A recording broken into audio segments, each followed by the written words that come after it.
This is Bobby T coming to you with a brand new fantasy booking to crush your dreams and spoil all your hopes.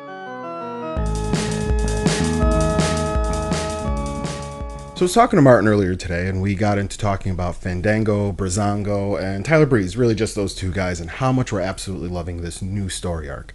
I love the fact that it's so steeped in kayfabe, the fact that it is just ridiculous, and the announcers are going with it. JBL selling this thing like you wouldn't believe is just so great. I love the janitor.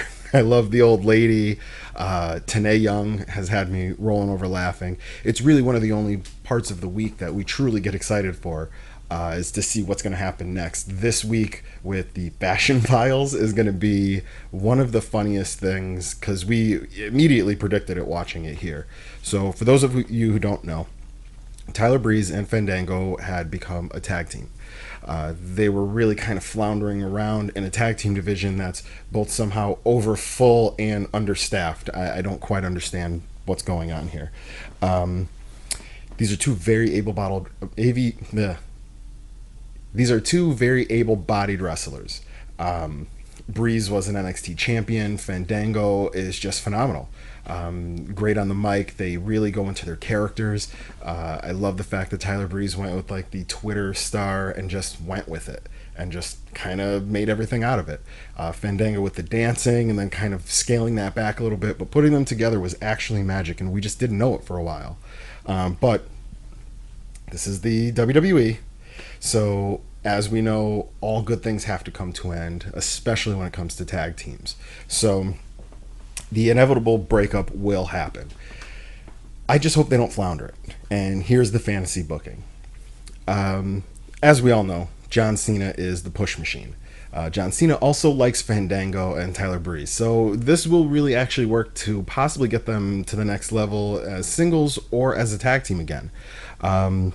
So we all know they do the fashion police, and they go around and interrogate different people and dress up in all these costumes and everything. So there is one really horrible fashion offense that's actually happening on WWE on a daily basis, and that is John Cena. He wears jean shorts and cargo shorts, and despite the fact that I'm wearing cargo shorts right now, they are really not cool.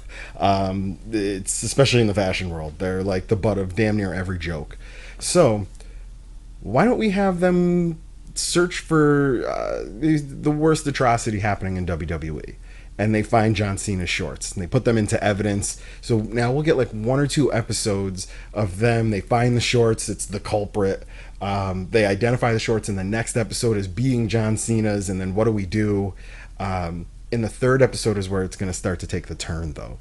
And in that episode, you're going to see the shorts disappear. We don't know what happened to them. They're not in the evidence locker. Where did they go?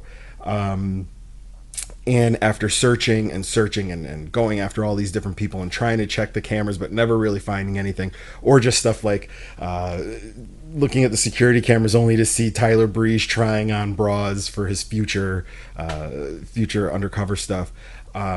So we'll fast forward a couple weeks as they're interviewing all these people. John Cena will then get involved. Kind of take maybe a little bit of offense to what's happening here, and we either can see a John Cena versus the Fashion Police match on a SmackDown, it's kind of a little bit of a throwaway match, or just nothing at all. But that leads to the true part of the fantasy booking. Fandango stole the shorts, and even more to the fact, he's wearing them and posting pictures on Twitter wearing the shorts, flip-flops, a backwards oh man, can't even say it. A backwards visor, all of the basic frat dude stuff that you have, and in his tweet it'll say, "Changing my name, say hello to Dylan," the most basic of basic names, especially in the frat world. This would lead Breeze and Fandango to come to blows, because how could you turn on me? But because of Tyler Breeze's love of wearing these costumes, he would be dressed as Serpico. Because he's dealing with the dirty cop, he's going undercover, he's going to have the fake beard and the poncho and the whole thing.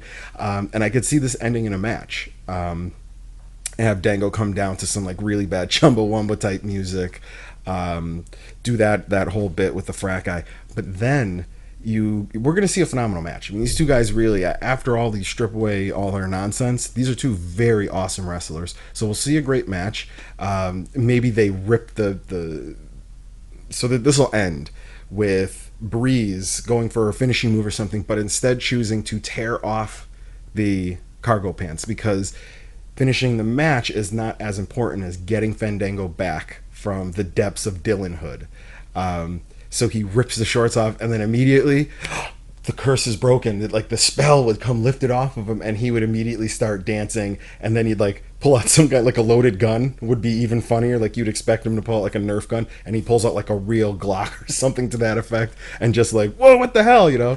But this is a way to break them up, get some comedy, stay in kayfabe, get a great match. Doesn't even need a finish. Get them back together, and then when they're back together, we'll have now seen them really having great matches as a tag team, really having great matches as singles, and then we'll all realize, wait a minute, these guys maybe should have a title for real, and then it can maybe put them into the title hunt.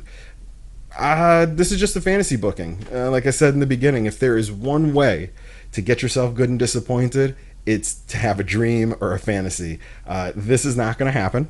Hopefully WWE accidentally watches this, or some stooge who works there sees this and goes, hey, wait a minute, let's steal that. Guys, steal it, please, because I know what you're going to do, and it's going to be awful, and it's going to be stupid, and it's going to be something on the level of Chris Kanyon coming out of a mock closet door singing "Do You Really Want to Hurt Me?" and then getting beat up by somebody.